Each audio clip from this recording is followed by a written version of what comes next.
Hello student, I am Sonam. Welcome back to my YouTube channel Apna Vidyalaya. आज के इस video में हम आप सभी को बताएंगे क्लास 10 विज्ञान प्री बोर्ड परीक्षा 2026 का बिल्कुल वायरल पेपर बताने वाले हैं।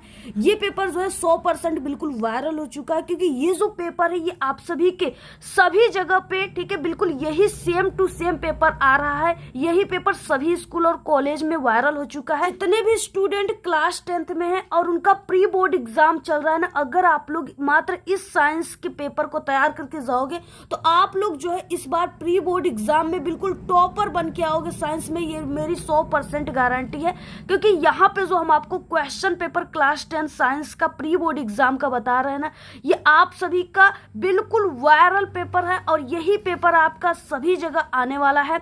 तो आप सभी लोग अगर इस पेपर को पूरा तैयार कर लिए तो आपका 70 में 70 नंबर बिल्कुल पक्का है, ठीक है। और यहाँ पे हम आपको पूरे के पूरे उत्तर के साथ बताएंगे, लिखित उत्तर के साथ बताएंगे।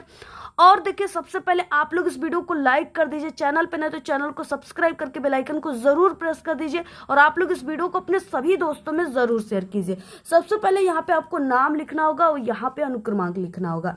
इसमें जो आपको समय मिलेगा वो बोर्ड एग्जाम की तरह ही मिलेगा। 3 घंटे 15 मिनट का समय आपको दिया जाएगा, क्योंकि जो ये आपका प्री बोर्ड परीक्षा का पेपर होता है ये आपके बोर्ड परीक्षा से 1 महीना पहले चलता है, 1-1.5 महीना पहले ही चलता है, ठीक है।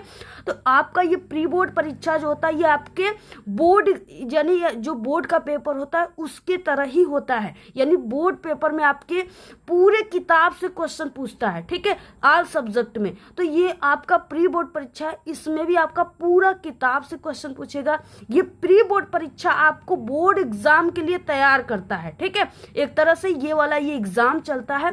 तो ये जो प्री बोर्ड परीक्षा यानी कि ये साइंस का आपका जो पेपर है इसमें भी आपको बोर्ड की तरह ही समय मिलेगा, 3 घंटे 15 मिनट का। इसमें आपको पूरे क्वेश्चन को हल करना होगा और ये पूर्णांक 70 का है। और जितने भी मेरे प्यारे बच्चे इस पेपर को तैयार करके जाएंगे वो पूरा 70 में 70 नंबर छाप करके बिल्कुल धुआं धुआं करके आएंगे। सबसे पहले निर्देश है कि प्रारंभ के 15 मिनट परीक्षार्थी को प्रश्न पत्र पढ़ने के लिए निर्धारित है, ठीक है। तो आपको इस 15 मिनट में इस क्वेश्चन पेपर को ध्यान से जरूर पढ़ लेना है कि इसमें कौन कौन से क्वेश्चन कितने नंबर के हैं और कैसे आपको लिखना है, किस तरह कितना लिखना है जिससे आपको पूरे अंक मिले, ठीक है। ये सभी चीजें आपको कर लेना है। और यहाँ पे देखिए खंड अ बहुविकल्पी क्वेश्चन स्टार्ट होता है, क्योंकि इसमें 20 आपको सबसे पहले ऑब्जेक्टिव क्वेश्चन देखने को मिलेगा, उसके बाद प्लस यहाँ पे 50 अंक का वर्णनात्मक प्रश्न और ये आपका टोटल 70 नंबर का रहेगा। सबसे पहले यहाँ पे उपखंड क स्टार्ट होता है, यानी ये जो आपका साइंस होता है ये फिजिक्स केमिस्ट्री बायोलॉजी तीनों इसमें पार्ट होते हैं और तीनों पार्ट से ऑब्जेक्टिव और सब्जेक्टिव दोनों क्वेश्चन पूछे जाते हैं, ठीक है। तो पहला क्वेश्चन देखिए क्या है, और ये पेपर बिल्कुल इंपॉर्टेंट और वायरल क्वेश्चन पेपर है, इसलिए इसमें जितने भी क्वेश्चन है वो very very most important question है, ठीक है। और आप सभी को हम बता दें, अगर आप लोग इस पेपर को तैयार कर रहे हो तो आपको इसमें 2 बेनिफिट होंगे, दोहरा लाभ होगा। किस तरीके से, क्योंकि ये जो आपका साइंस का वायरल पेपर है ना, इसमें से 30% क्वेश्चन आपके बोर्ड एग्जाम में आएंगे, ठीक है। यानी अगर आप लोग इस पेपर को तैयार कर रहे हो तो आपके ये प्री बोर्ड के लिए तो 100% इंपॉर्टेंट है, लेकिन 30% क्वेश्चन आपके बोर्ड परीक्षा में इसी साइंस के पेपर से आएगा, क्योंकि ये बहुत वायरल क्वेश्चन पेपर है। इसलिए आप लोग इसको तैयार कर रहे हो तो 30% तैयारी इसी पेपर से आपका बोर्ड परीक्षा का हो जाएगा, ठीक है।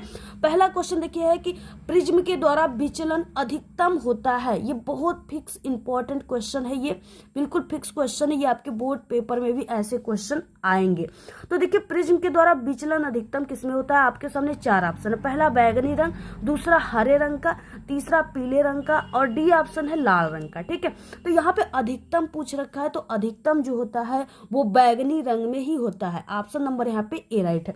अगर यहाँ पे पूछ देता कि प्रिज्म के द्वारा विचलन न्यूनतम होता है यानी कम सबसे होता है तो वो लाल रंग में होता है, ठीक है। लेकिन अधिकतम पूछा है तो ये बैगनी रंग में, तो ऑप्शन नंबर पहले का ए राइट है।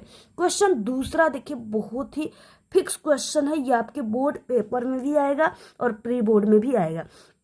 चुंबकीय क्षेत्र की तीव्रता का मात्रक है, यानी कि माप मापक है, मापक या मात्रक है। ठीक है, तो ये पेपर में आता है आपकी। यहाँ पे आपके सामने 4 ऑप्शन है, जिसमें से देखिए जो चुंबकीय क्षेत्र का मात्रक होता है ना, वो वेबर बटे के मीटर स्क्वायर होता है। ऑप्शन नंबर यहाँ पे बी राइट है। अगर यहाँ पे होता टेस्ला ना, तो ये टेस्ला वाला ऑप्शन सही हो जाता, लेकिन यहाँ पे टेस्ला नहीं, वेबर बटे मीटर स्क्वायर है, तो ऑप्शन नंबर बी राइट है। क्वेश्चन नंबर देखिए तीसरा दिया हुआ है, उत्तल दर्पण से बनने वाला प्रतिबिंब की प्रकृति होती है। यानी कोई उत्तल दर्पण है तो उससे जो प्रतिबिंब बन रही है वो किस टाइप का बनता है, कैसा प्रतिबिंब बनता है। ठीक है, तो यहाँ पे आपके सामने 4 ऑप्शन है, जिसमें ऑप्शन नंबर बी राइट हो जाएगा। आभासी और सीधा बनता है। उत्तल दर्पण में ना हमेशा आभासी प्रतिबिंब बनता है और सीधा बनता है। ऑप्शन नंबर बी राइट है।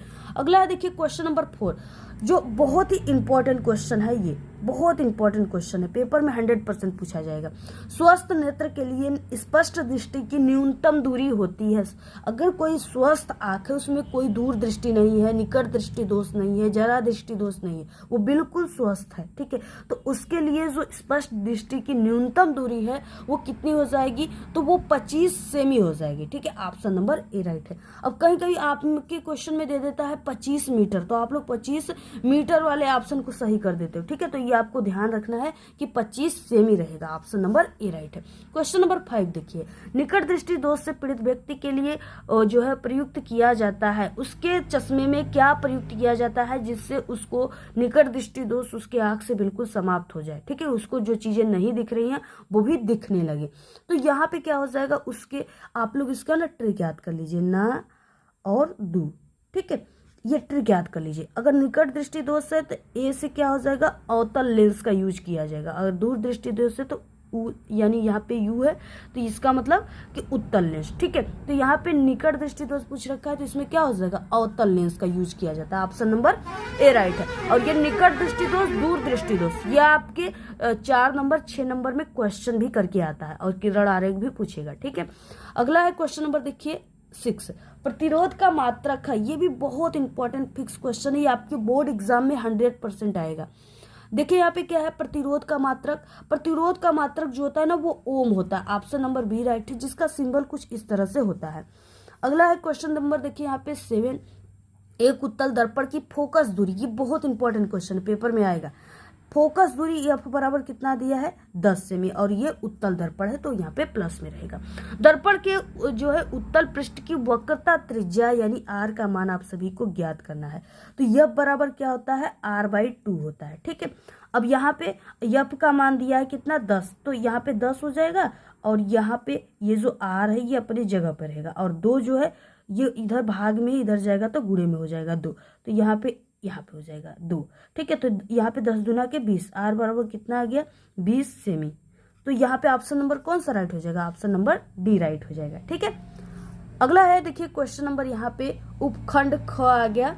उपखंड ख में क्वेश्चन आ गया आपका केमिस्ट्री से रिलेटेड। ठीक है, यानी रसायन विज्ञान से रिलेटेड ऑब्जेक्टिव क्वेश्चन रहेंगे। पहला क्वेश्चन है यहाँ पे 8वां क्वेश्चन, यानी कि शुद्ध जल का पीएच मान है। बहुत very very most important question है ये। शुद्ध जल का पीएच मान कितना होता है, तो देखिए जो शुद्ध जल होता है ना ये उदासीन होता है, और उदासीन का पीएच मान 7 होता है। ऑप्शन नंबर यहाँ पे सी राइट हो जाएगा। और अगला देखिए क्वेश्चन यहाँ पे हो जाएगा 9 नंबर का, एथिलीन क्षारीय पोटेशियम परमंगनेट के साथ क्रिया करके क्या देता है, तो एथिलीन जो है ये इससे रिएक्शन करके ग्लाइकाल देता है। ऑप्शन नंबर यहाँ पे सी राइट है। क्वेश्चन 10वां देखिए है कि निम्न में से कौन सी धातु ठंडे जल से अभिक्रिया करके हाइड्रोजन देती है, तो वो धातु जो है वो सोडियम है, Na। Option number B right है।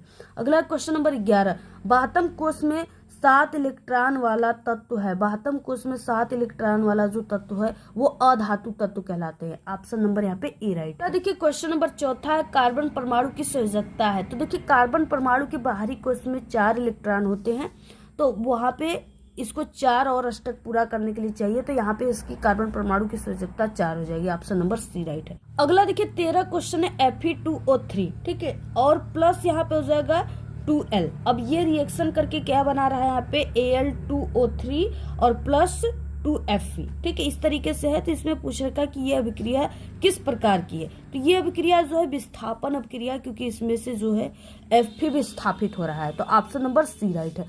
क्वेश्चन देखिए उपखंड ग यहाँ से स्टार्ट होता है। उपखंड ग में 14 नंबर का क्वेश्चन है, यानी ये आपका जीव विज्ञान से क्वेश्चन स्टार्ट हो रहा है। मृदा अपरदन को रोका जा सकता है। मृदा अपरदन को किस तरह से रोका जा सकता है? तो देखिए, इसको जो है ना वृक्षारोपण के द्वारा रोका जा सकता है, क्योंकि वृक्ष जो होते हैं, पेड़ पौधे, उनके जो जड़ होते हैं, सोर होते हैं, वो मिट्टियों को ऐसे जकड़े होते हैं जिससे कि वो बाढ़ के पानी, बारिश के पानी, धूल कण के माध्यम उसके द्वारा वो एक स्थान से दूसरे स्थान पे नहीं जाता है। ठीक है, जिससे मृदा अपरदन रोका जा सकता है। तो ज्यादा से ज्यादा वृक्षारोपण करके, यानी पेड़ पौधे लगा करके। ऑप्शन नंबर सी राइट है। क्वेश्चन 15, पौधे में जाइलम किसके लिए उत्तरदायी? बहुत इंपॉर्टेंट है, जाइलम और फ्लोएम दोनों इंपॉर्टेंट है। ठीक है, तो देखिए, पौधे में जाइलम का कार्य जो होता है ना, ये जल का वहन करता है, यानी जल का संवहन करता है। यानी ये पेड़ पौधे में जो जाइलम होता है ना, वो उसके जड़ से ले जाकर के जो पानी होता है ना, वो उसके पत्तियों, फलों और तनाओं में भेजता है, डंठियों में भेजता है, जिससे कि पेड़ पौधे हरे भरे होते हैं, जीवित रहते हैं। ठीक है, तो पौधे में जाइलम का कार्य क्या होता है? जल का वहन करना। अगर आ गया कि पौधे में फ्लोएम का कार्य क्या होता है, तो वो भोजन का संवहन करता है, यानी भोजन का वहन करता है। ठीक है, तो यहाँ पे जाइलम पूछ रखा है, तो जल का। अगला क्वेश्चन नंबर 16 है, पादपों में वायु प्रदूषण को कम करने वाली क्रिया है। देखिए, पेड़ पौधे जो होते हैं उसमें वायु प्रदूषण को कम करने के लिए प्रकाश संश्लेषण जो है, यही इसको कम कर सकती है। ऑप्शन नंबर बी राइट है। अगला देखिए, 17 नंबर का क्वेश्चन है, निम्नलिखित में से कौन सी ग्रंथि बही एवं अंतःस्रावित दोनों है? तो इसमें से अग्नाशय जो है, यही बही और अंतःस्रावित दोनों है, बाहरी और अंदर दोनों की है। Option number A right. Question 18, पीत रस का श्रवण होता है, तो ये यकृत से होता है। ठीक है, पीत रस का स्राव जो है यकृत से होता है। ऑप्शन नंबर बी राइट है। क्वेश्चन 19 है, एक पुष्प के स्थिकेसर के मध्य भाग को क्या कहते हैं? तो इसे वर्तिका कहते हैं। ऑप्शन नंबर बी राइट है। क्वेश्चन नंबर देखिए 20वां है, जठर रस स्रावित होता है, ये आपके बोर्ड में भी आएगा। जठर रस जो है वो अग्नाशय से स्रावित होता है। ऑप्शन नंबर सी राइट है। तो इस तरीके से 20 ऑब्जेक्टिव क्वेश्चन थे। अगर आप लोग इसको तैयार कर लेते हो तो आपका 20 अंक बिल्कुल पक्का एग्जाम में। अगला है क्वेश्चन नंबर, यहाँ से खंड व वर्णनात्मक प्रश्न स्टार्ट होता है, जिसमें आपका फिजिक्स, केमिस्ट्री, बायोलॉजी तीनों से रिलेटेड यहाँ पे सब्जेक्टिव क्वेश्चन रहेंगे। 2 नंबर, 4 नंबर, 6 नंबर वाले क्वेश्चन। यहाँ पे देखिए, पहला क्वेश्चन दिया हुआ है, 15 सेमी फोकस दूरी वाले अवतल दर्पण के सामने 30 सेमी की दूरी पर 2 सेमी लंबी एक वस्तु रखी गई है। यानी वस्तु की लंबाई यहाँ पे कितना दे दिया? 2 सेमी दे दिया है। ठीक है, 2 सेमी लंबी एक वस्तु रखी गई है। उसके बाद बनने वाले प्रतिबिंब की स्थिति, प्रकृति तथा आकार और लंबाई आप सभी को ज्ञात करना है। ये आपका 4 नंबर का क्वेश्चन है।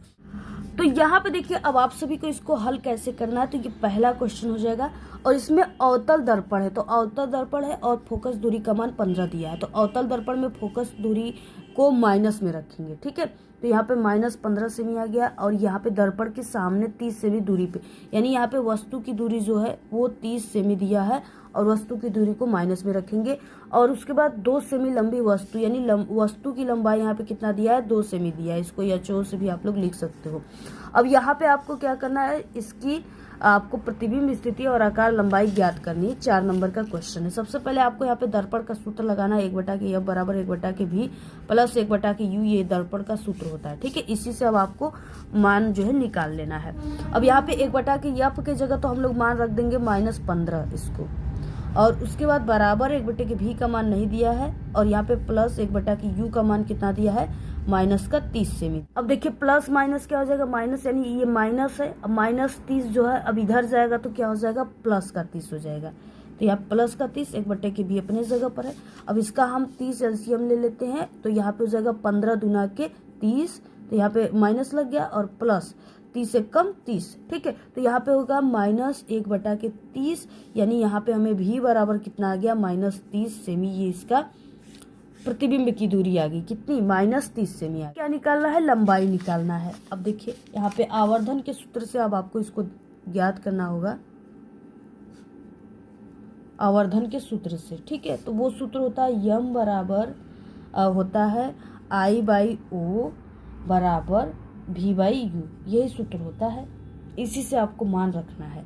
ठीक है, अब यहाँ पे देखिए, m बराबर I का मान जो है हमें निकालना है, O का मान कितना है? 2 दिया है, बराबर V का मान जो है वो -30 सेमी दिया है, U का मान जो है माइनस यहाँ पे कितना दिया है? -30 सेमी दिया है। ठीक है, तो इसको भी हम लोग रख देंगे -30 सेमी। अब क्या है यहाँ पे ये -30 और -30 ये कट जाएंगे। यहाँ पे -v/u हो जाएगा। तो यहाँ पे देखिए -30 कट गया, तो यहाँ पे हमारे पास बचा -1। ठीक है, अब यहाँ पे यानी इसका -1 बचा। अब -1 में आप लोग ये 2 का करोगे गुणा, तो यहाँ पे क्या आ जाएगा, यानी कि यहाँ पे आ जाएगा i बराबर जो मान आ जाएगा वो -2 सेमी आ जाएगा। ये आपका प्रतिबिंब की लंबाई है। माइनस में प्रतिबिंब की लंबाई भी आ गया और प्रतिबिंब की दूरी भी आ गई। ठीक है, माइनस में इसका मतलब क्या है कि वस्तु जो है वो दर्पण के सामने बनेगा, यानी आपको प्रकृति में लिखना है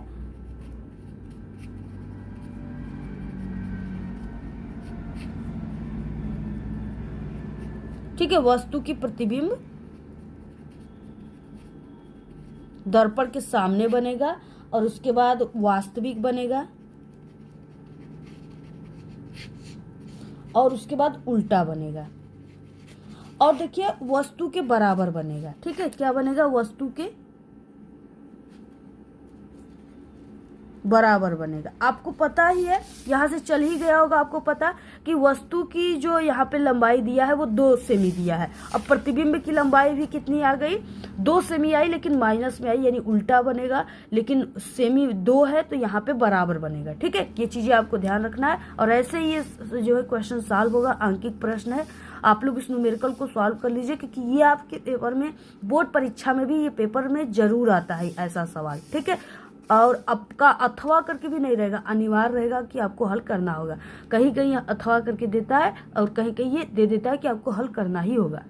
सेकेंड, वर्ड विक्षेपण से आपका क्या तात्पर्य है। सूर्य के प्रकाश के स्पेक्ट्रम यानी वर्णक्रम में विभिन्न वर्ण क्यों प्राप्त होते हैं, इसको आपको ज्ञात करना है। और ये आप सभी का 4 नंबर का क्वेश्चन है, बहुत इंपॉर्टेंट क्वेश्चन है। सबसे पहले हम आपको बता दें कि वर्ड विक्षेपण प्रकाश का अपने जो है घटक यानी कई रंगों में विभक्त होना, विभाजन होना ही वर्ण विक्षेपण कहलाता है। वर्ण विक्षेपण आप लोग देखिए, यहाँ पे हम आंसर बोल देते हैं, आप लोग इसको नोट कर लीजिएगा कीवर्ड वगैरह, क्योंकि आपको जो है रटने से अच्छा सुनने से याद हो जाएगा और वो आपके एग्जाम के बाद तक भी काम आएगा। वो है कि देखिए, जैसे हम आपको बता रहे हैं आंसर कि जो वर्ण विक्षेपण है ना, सबसे पहले वर्ण विक्षेपण कहते किसे हैं। तो जब श्वेत प्रकाश होता है, आपको पता है जब ऐसे प्रिज्म जो होती है इसमें ऐसे श्वेत प्रकाश डाला जाता है, तो ये सफेद प्रकाश जब प्रिज्म से होकर निकलती है तो ये 7 रंगों में विभक्त हो जाती है। उसी प्रक्रिया को वर्ण विक्षेपण कहा जाता है। ठीक है, तो यहाँ पे आपको लिख लेना है कि श्वेत प्रकाश जो है ऐसे जाती है, इसमें 7 रंगों में ऐसे विभक्त हो जाती है। जब श्वेत प्रकाश किसी पारदर्शी माध्यम जैसे प्रिज्म से होकर गुजरता है तो वो अपने घटकों यानी रंगों में विभक्त हो जाता है, कई रंगों में, जैसे बैगनी, जामुनी, नीला, हरा, पीला, नारंगी, लाल में विभाजित हो जाता है। इस पूरे घटना को ही वर्ण विक्षेपण कहा जाता है। ठीक है, और स्पेक्ट्रम में विभिन्न वर्ण किस तरीके से प्राप्त होते हैं, तो सूर्य का प्रकाश कई रंगों का मिश्रण होता है। माध्यम कांच या पानी में विभिन्न रंगों के प्रकाश की चाल अलग अलग होती है, जिसके कारण वे अलग अलग कोणों पर और जो है अपवर्तित होते हैं। बैगनी रंग का विचलन सबसे अधिक होता है और लाल रंग का विचलन सबसे कम होता है, जिससे हमें एक स्पेक्ट्रम यानी वर्णक्रम प्राप्त होता है।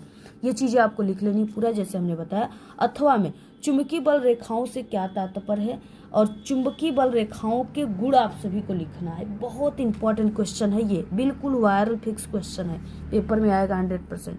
तो देखिए, चुंबकीय बल रेखाओं से क्या तात्पर्य है, इसमें आपका 4 नंबर का क्वेश्चन है। 2 नंबर का इसका आंसर लिखना है, 2 नंबर का इसका लिखना है।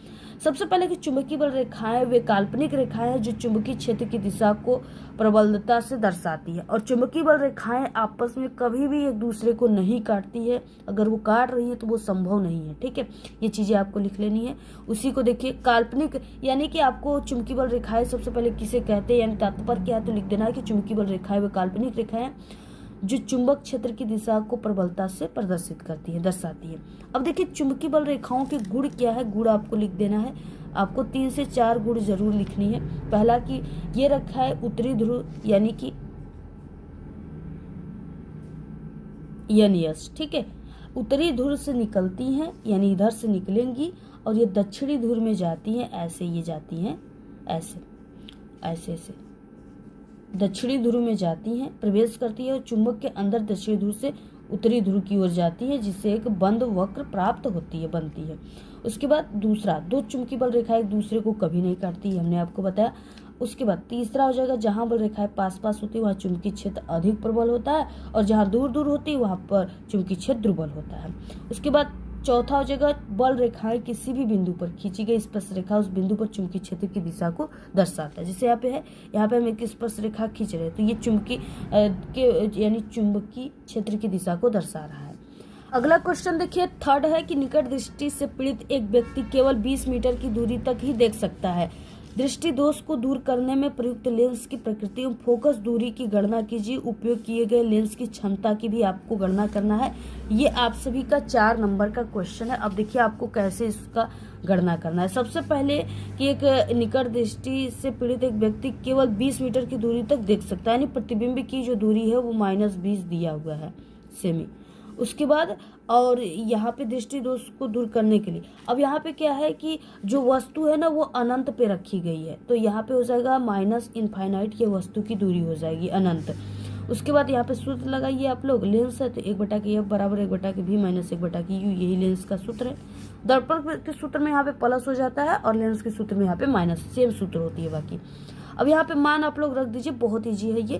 हमें फोकस दूरी का मान निकालना है 1/f माइनस 1/, यहाँ पे 20 हो जाएगा और -1/, इनफाइनाइट इसका मान तो यानी -1/, इनफाइनाइट का मान जो है 0 होता है। ठीक है, तो यहाँ पे क्या हो गया, यानी हम आपको बता दें कि f बराबर यहाँ पे क्या हो जाएगा -20 सेमी, ये फोकस दूरी आ गई।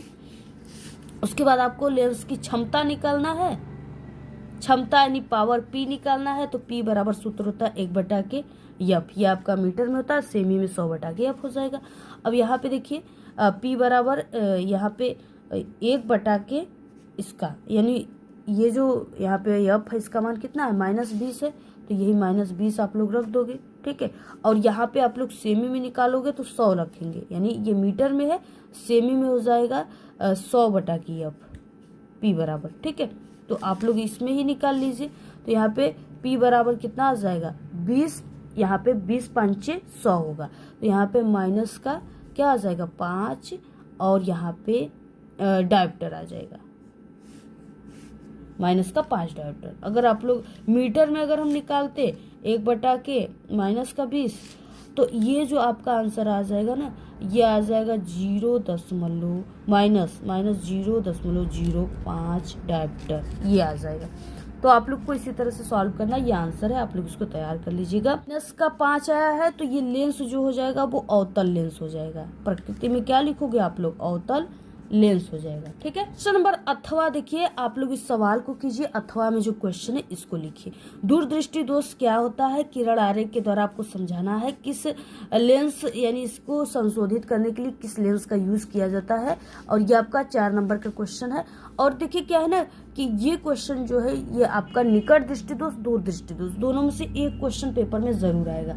सबसे पहले देखिए दूर दृष्टि दोष किसे कहते हैं। ठीक है, दूर दृष्टि दोष यानी आँख का वो दोष है जिसमें व्यक्ति को दूर की वस्तु स्पष्ट दिखाई दे रहा है, यानी दूर खड़ा कोई गाय है, कोई इंसान है तो या पेड़ पौधे, तो उसको वो दिखाई देगा, लेकिन परंतु पास की वस्तु उसको स्पष्ट नहीं दिखाई देगा। अगर हम कह देंगे कि न्यूज़पेपर पढ़िए तो उनको वो दिखाई नहीं देगा। ठीक है, जैसे कि लोग होते हैं ना, उनमें दोष हो जाता है। आपके घर में ही भी दादा होंगे, बुजुर्ग इंसान कोई होगा तो उनको ये दोष होगा ही।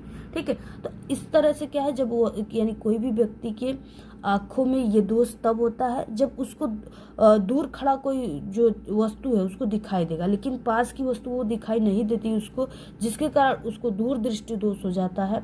और उसके जो चश्मा है उसमें अगर उत्तल लेंस का यूज कर दिया जाए तो वही वस्तु उसको स्पष्ट दिखाई देगा और वो उसके जो आँख में वो दोष है वो दूर हो जाएगा। तो यही चीज़ें आपको लिखना है। और बाकी समान आँख में पास की वस्तु का प्रतिबिंब रेटिना पर बन जाता है, जिसके कारण वस्तु नहीं दिखाई देती है। किरण आरेख आपको खींच लेना है। दूरदृष्टि दोष वाली आँख में पास की वस्तु का प्रतिबिंब रेटिना के पीछे बनता है। ठीक है, इस दोष को दूर करने के लिए उत्तल लेंस का उपयोग किया जाता है, जो प्रकाश किरणों को अपसरित करके प्रतिबिंब को रेटिना पर बनाता है, और इसमें जो है उत्तल लेंस का यूज किया जाता है। ये चीजें लिखना है। किरण आरेख बना लेना आप लोग, इसको हमने कई बार बताया, इंपॉर्टेंट क्वेश्चन जाकर देख लीजिएगा चैनल पे विजिट करके। और इसके बाद अगला क्वेश्चन, इससे पहले हम बता दें हमारे चैनल पे क्लास 10 के ना ऑल सब्जेक्ट के प्री बोर्ड परीक्षा के वायरल पेपर बिल्कुल बन चुके हैं, जिसमें से आपका 100% में से 99% चांस रहेगा कि हमारे ही क्वेश्चन पेपर से ही क्वेश्चन आएंगे।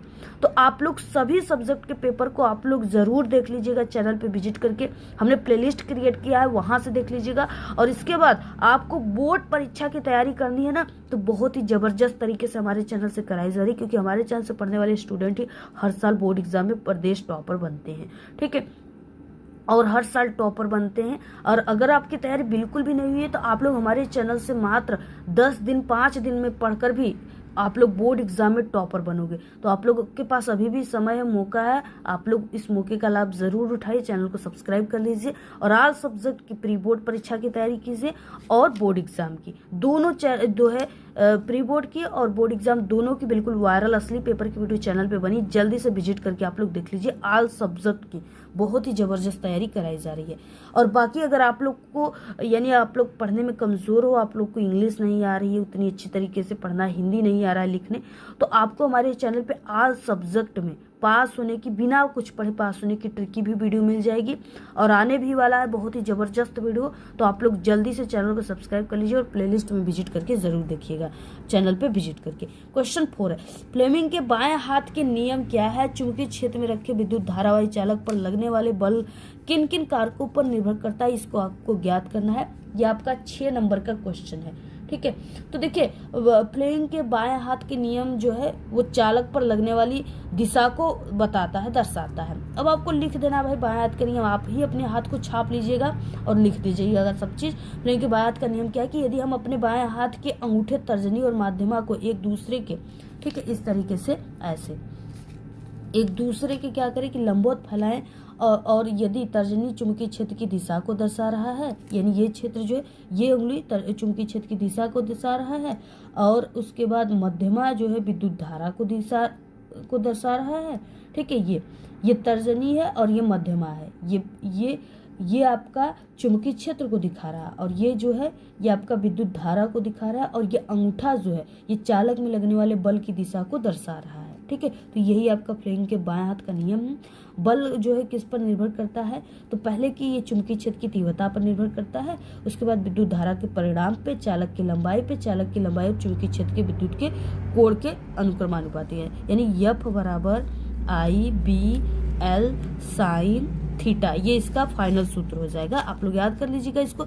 जो बल है वो किस पर निर्भर कर रहा है? पहले धारा पर निर्भर कर रहा है, विद्युत क्षेत्र पर निर्भर कर रहा है, लंबाई पर निर्भर कर रहा है और कोण पर निर्भर कर रहा है। यही चीजें लिखना है, सूत्र याद है, सभी चीजें सरल हो गई, लिख सकते हो। तो इसका पूरा स्क्रीनशॉट ले लीजिए और अगला क्वेश्चन यहाँ से स्टार्ट होता है।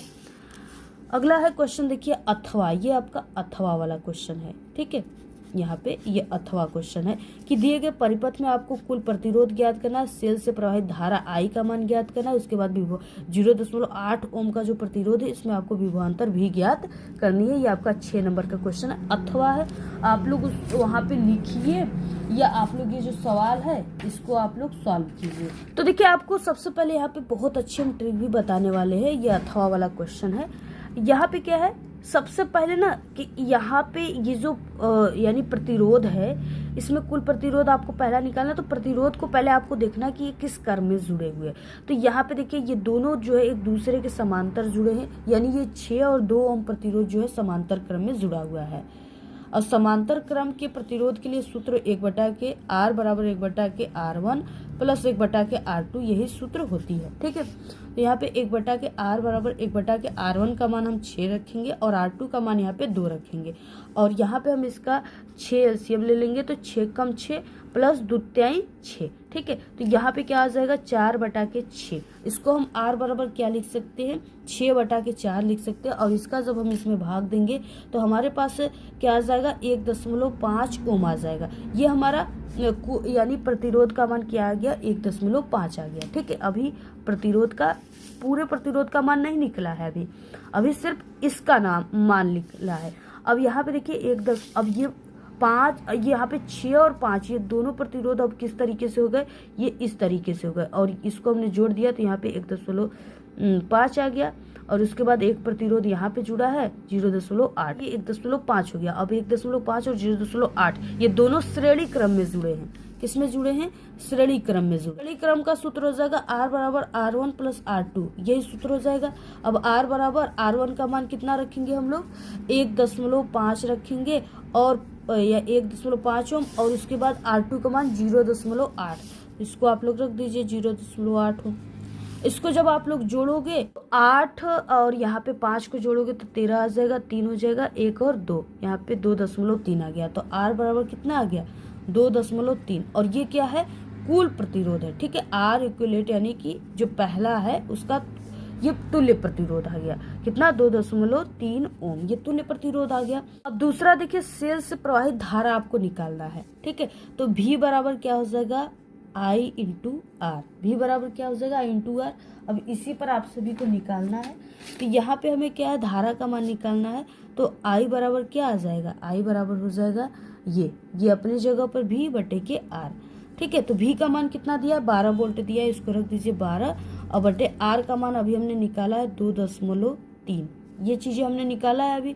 अब इसका आप सभी लोग जब इसमें भाग दोगे तो जो आ जाएगा 5.27 एम्पियर आ जाएगा, ठीक है। I का मान इतना आ जाएगा, यहाँ पे धारा का मान निकल गया।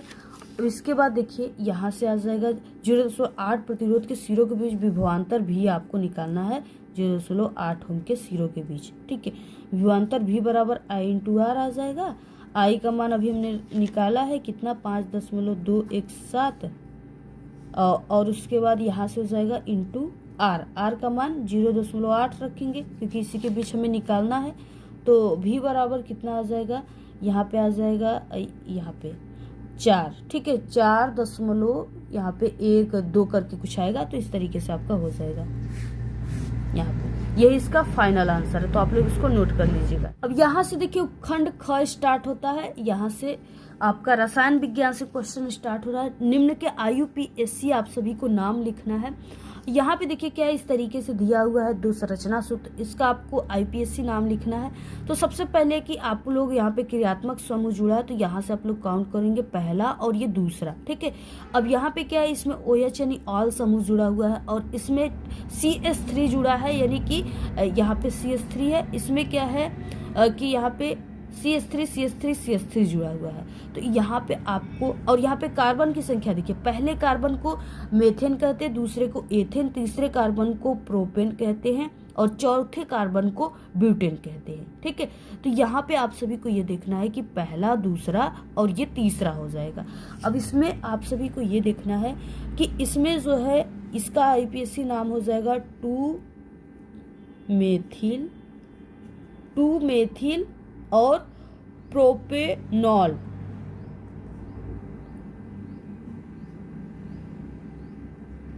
प्रोपेनॉल 2 हो जाएगा इसका IUPAC नाम, ठीक है। आप लोग इसको देख लीजिएगा। उसके बाद देखिए सेकेंड नंबर है जो इसमें पहला, दूसरा और तीसरा 3 कार्बन दिए, और यहाँ पे CO यानी कीटोन समूह जुड़ा है, ओन समूह जुड़ा हुआ है इसमें।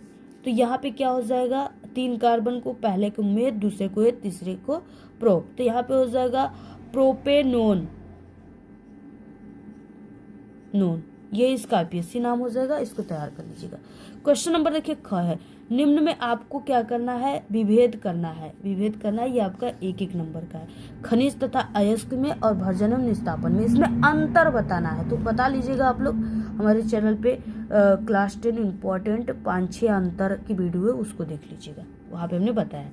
क्वेश्चन 6 है, निम्नलिखित आपको समीकरणों को संतुलित करना है। इसमें यहाँ पे देखिए Ca और यहाँ पे हो जाएगा ये OH का ट्वाइस, ठीक है, यहाँ पे दिया है, प्लस यहाँ पे CO2 दिया हुआ है। अब इसको आप लोग को क्या करना है, संतुलित करना है। तो पहला वाला जो है ये अपने आप में ही संतुलित है, इसको संतुलित करने की जरूरत ही नहीं है। और इसके बाद ये जो है सेकेंड नंबर का ये CH4 दिया है, CH4 और प्लस O2 और H2O दिया है। तो बस यहाँ पे आपको 2 लगा देना है, ये संतुलित हो जाएगा।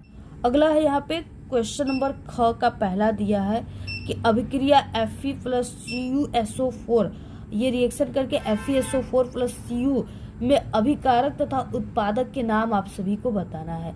तो इसमें देखिए जो अभिकारक हो जाएगा ना, यानी कि अभिकारक जो हो जाएगा वो हो जाएगा Fe प्लस CuSO4 ये अभिकारक है, और उत्पादक जो लास्ट में प्राप्त होगा ना वो हो जाएगा यहाँ पे FeSO4 प्लस Cu, ये आपका उत्पादक हो जाएगा। तो लिख लीजिएगा आप लोग। अगला क्वेश्चन देखिए सेकंड है कि उसमें अपघटन अभिक्रिया का एक उदाहरण दीजिए, केवल अभिक्रिया का समीकरण आप सभी को देना है। तो आप लोग उसमें अभिक्रिया का उदाहरण दे दीजिएगा CaCO3 सोडियम, यानी यहाँ पे कैल्शियम कार्बोनेट को जब हम लोग गर्म करते हैं, हीट देते हैं, तो ये CaO प्लस CO2 गैस में टूट जाता है। ठीक है, कैल्शियम ऑक्साइड और CO2 कार्बन डाइऑक्साइड में टूट जाता है। अगला क्वेश्चन 7 है, संतृप्त तथा असंतृप्त हाइड्रोकार्बन में आपको अंतर समझाना है तथा एथिलीन के साथ निम्न की रासायनिक अभिक्रिया भी आप सभी को कराना है। तो आप लोग जैसे HBr, H2SO4, O2, ठीक है, और OHCl का आपको क्या कराना है यहाँ पे, यानी कि रिएक्शन करानी है। ठीक है, तो आप लोग यहाँ पे किससे करानी है, एथिलीन से। तो एथिलीन का जो सूत्र होता है वो इस तरह से होता है CH2 और यहाँ पे CH2 डबल बांड CH2 होता है। ठीक है, इसको CS ट्रिपल बांड CH भी आप लोग लिख सकते हो। इससे आपको क्या कराना है, पहले HBr की रिएक्शन करानी है। तो ये जब इससे रिएक्शन करेगा तो CH3 और CH2Br बनाएगा। ठीक है, एथिल ब्रोमाइड। उसके बाद सेकेंड नंबर है आपका CH2 डबल बांड CH2, ये रिएक्शन करेगा किससे, H2SO4 से। तो ये आप सभी का बना लेगा CH3 एकल बांड CH2 और HSO4, यही बना लेगा। अगला है थर्ड जो है वो किससे रिएक्शन कर रहा है, O3 से। तो आप लोग ऐसे लिख लीजिए, थर्ड क्वेश्चन है CH2 और डबल बांड CH2, ये रिएक्शन करेगा किससे, O3 से कर रहा है। तो यहाँ पे O और ऐसे O यहाँ पे भी, और इस तरीके से CH2, ठीक है, और यहाँ पे CH2 और इस तरीके से यहाँ पे O, ये क्या बना लेगा, एथिलीन।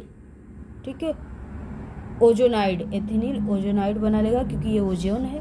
उसके बाद यहाँ पे हो जाएगा चौथा किससे रिएक्शन करेगा, OHCl से। तो यहाँ पे आप लोग लिख लोगे CH2 double bond CH2 plus OH और Cl, ये रिएक्शन करके CH2OH और यहाँ पे CH2Cl बना का एथिल क्लोरोहाइड्रिन बना लेगा। तो इसको आप लोग पूरा स्क्रीनशॉट ले लीजिए इसका, ये हमने आप सभी को बता दिया।